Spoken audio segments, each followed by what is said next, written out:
Hi, this is ID Stacks Made. Welcome to my channel. So on this video, I'll be showing us how to cut and sew this dress. So let's get straight to it. First off, I'll be using 1.5 yard of a mikado silk, 1.5 yard of a cotton lining.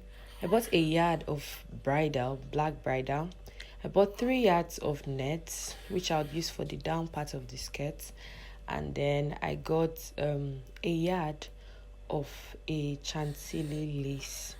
So first off, I went ahead to make my basic bodice. Please, this part was actually a bit fast forwarded, like I'm just increase the speed here because I believe that we all know how to do this.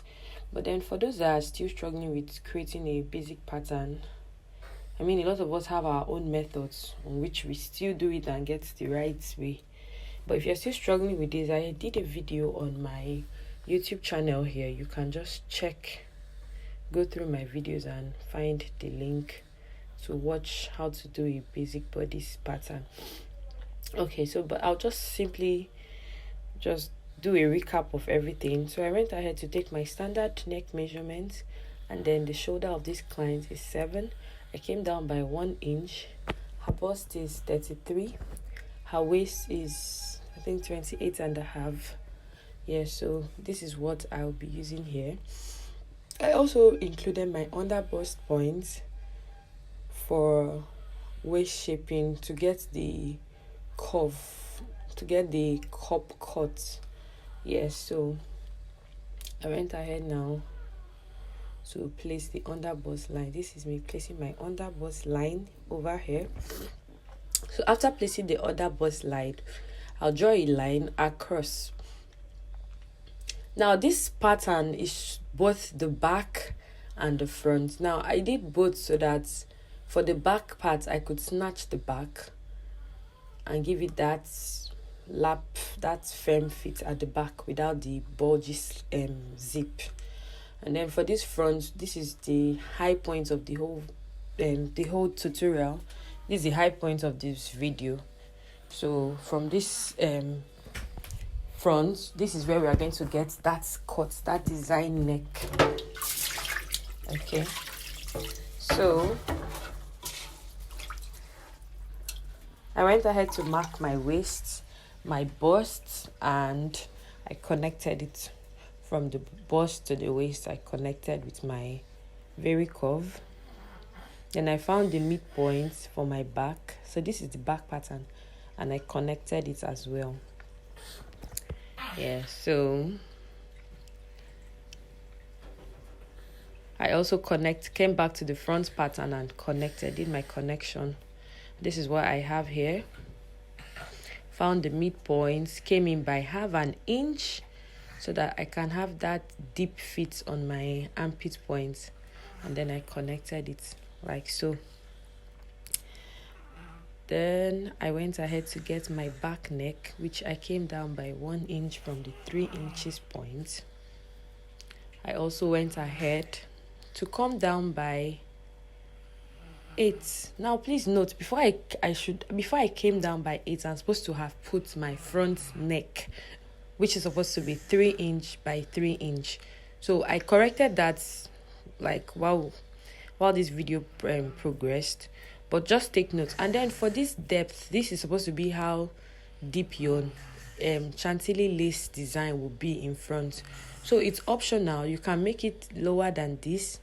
You can make it higher than this. Depends on your clients and their decency, or yourself if you're making this dress for yourself. So I went ahead to mark her nipple distance points, which I put it up on the under bust and the waistline. And then please, for this particular connection, there's really no calculation or anything. Just simply use your curve ruler and connect from wherever your V-neck stops, your sharp V-neck stops. So that's what I did here. I just simply connected because we just need that U curve around this dress. It's just a U curve design dress. So I went ahead to curve it there, then came out from the side of my cloth, came in by 2 inches. Like I came in by 2 inches. Now you can actually, these 2 inches can work for every size. Okay, so this is my second attempt making this dress, and I would say that for this particular dress I had to like hold this round curve, that's the under bust area, by up to 1.5 inch for this particular client, because she was really small, and then the first client I sewed this dress for was is bust 40 something. If you check on my thumbnail, you see the blue one was a bust 40 something, and I think I just had to hold it by 1/2 inch. So I'm going to advise that for a small bust, you can create a dart channel on this round point. You can create a dart channel on this round point and make it easy for you, or you can simply cut out the pattern and then create the channel. I'm sorry I didn't do it here, because on this second attempt of making this video, that was when I discovered this. So I'm just putting this out there so that in case you are actually going to try it, though I'm going to do a sewing video and I'm going to remind us of how I joined everything. Okay, so let's get straight. So for my back pattern, I came in, I found my midpoint for my back, and then I decided to snatch it from there. So I held it up by 1 inch at that midpoint. This will just help my zip not to gape or to have any folds when I'm done sewing my zip. So remember I said I forgot to put my round neck here, so I came back and I did that before cutting. So now this part, that tiny part here, is going to be our net layer. That's going to be our net layer, and then this is going to be the pattern for the top. Please, if you are enjoying this video, please do give it a like, give it a thumbs up, leave a comment in the comment section, and do also subscribe if you're not a subscriber. I look forward to having you here. So now I went ahead to transfer my pattern to my fabric. I did that with my pin, and then I attached 1/2 inch allowance all around, and then 1 inch allowance at the side. We all know the drill, right? So I attach 1 inch allowance. Now please, this is what works for me, the 1 inch allowance. Maybe you are used to using 2 inch, 1.5. It's your choice, okay? But I'm used to using 1 inch allowance for my customers, so, and it works for me. So if you know that you can use more or less, then no problem. Or if you're doing a ready-to-wear design and you have to use 1/2 inch, then go ahead, please, feel free. But for my back skirt, I went ahead to use 2 inch allowance on the waist, which 1 inch was meant to be the dart allowance and the other inch for the sewing allowance. Now you saw me going to my center back and removing 1/2 inch out. Yes, please, it's optional. Not, I'm particular about this client because she's really slim and small. So that's why I went ahead to remove that 1/2 inch so that the back will be very flat.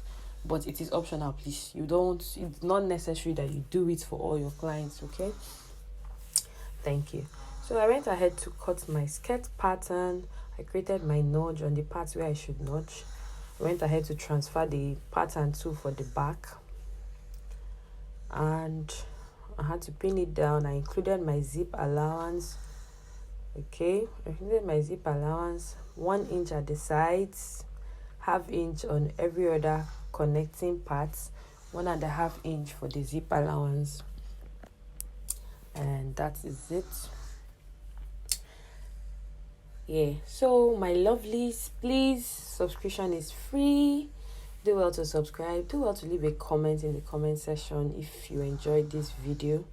Do well to like. I would really appreciate it. Thank you so much. I'll be leaving a sewing video, that's how to make this dress, also in my next YouTube post. So please click the notification bell so that in case you're not online when I post it, you get notified. Okay, thank you. So yeah, I added my dart allowance as well for the back of my blouse, and this is me cutting my front.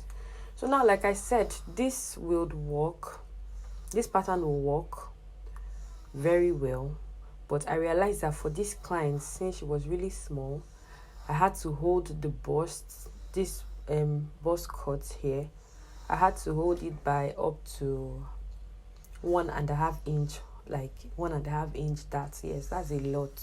That's a lot. So yeah, so to avoid all of that, I feel like if you can just create a dart channel and cut out already. It will still give you that round cuff, that bust cup cut. Okay, so yeah, I went ahead to add half inch on my front bodies. Half inch. Remember, I created like an opening there, so I have to replace it while cutting so that I'll have that firm fit. Okay, so that is it there. And then I went ahead to cut.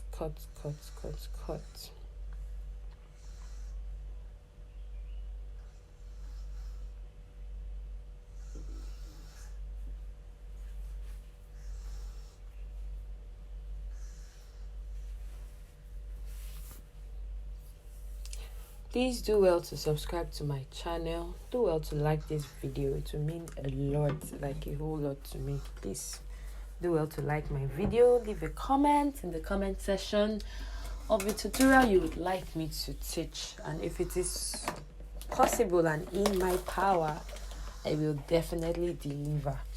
Thank you.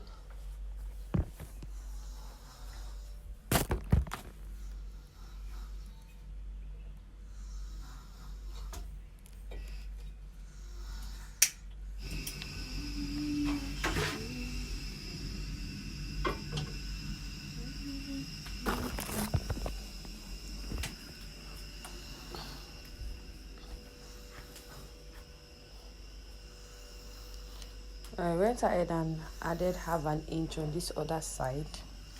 So this is what the half an inch looks like. And then 1 inch on the sides. 1 inch on the sides of this dress.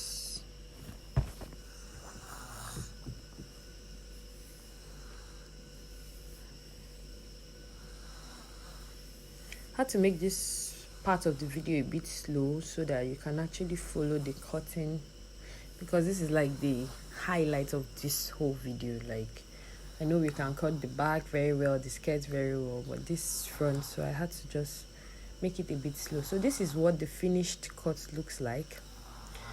So the next thing I'm going to do is cut my sleeves. Now I already have an already made sleeve pattern.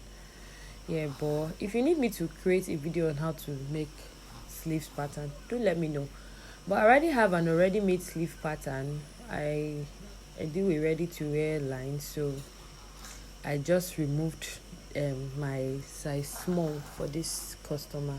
Remember I said she's really small, so I went ahead to just pin the sleeves pattern, added my allowance to the sides, and voila, it was ready.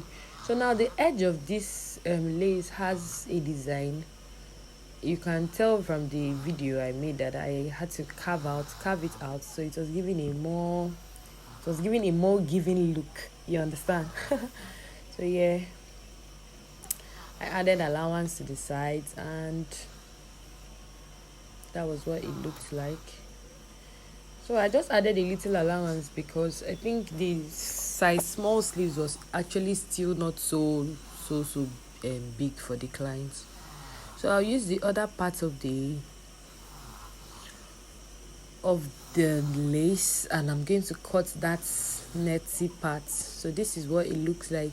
Now I doubled this based on decency. There are some people that I think the whole point you can just sew it without doubling it, but I just doubled this. I used the lace to turn it in and all that.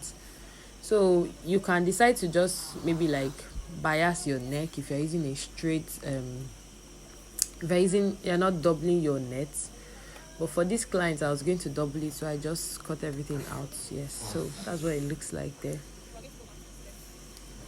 Okay, so now we are all set.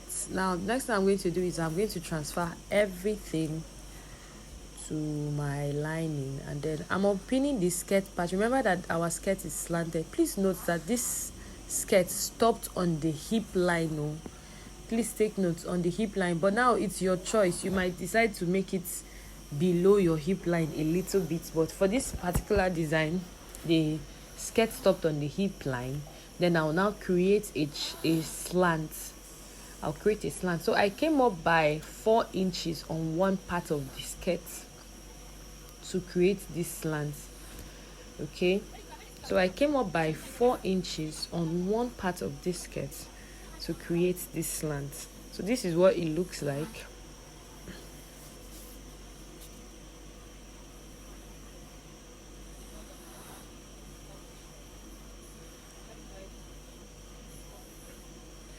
Okay, I came down by 4 inches. Yes, and then I now created my slant. I used my straight ruler and then later curved it at this other edge. So this is what it looks like, and then I went ahead to cut out. So after doing this, I'll go back and re-notch the back zip allowance. Yeah, so this is it. So you know that the down part of this skirt is going to have the 2 nets, right? So I'll go ahead and transfer everything to my lining. For these 2 nets, I had to check for the length. This client is a little petite, so I wasn't going to work with the whole length of this net, so I went ahead to reduce it. I think I used the length of 22 inches at the end of the day, but I doubled this net. So these 3 yards of net, I doubled it twice. Okay, so that's the end of the video. Thanks for watching. So if you want to see how I made this dress, please do stay tuned to watch the next video. Do well to like, share, subscribe to my channel. Thank you. See you on my next video. Bye. So this was the first design. This was the first I made that I told you I had to just hold it by half an inch here. Bye.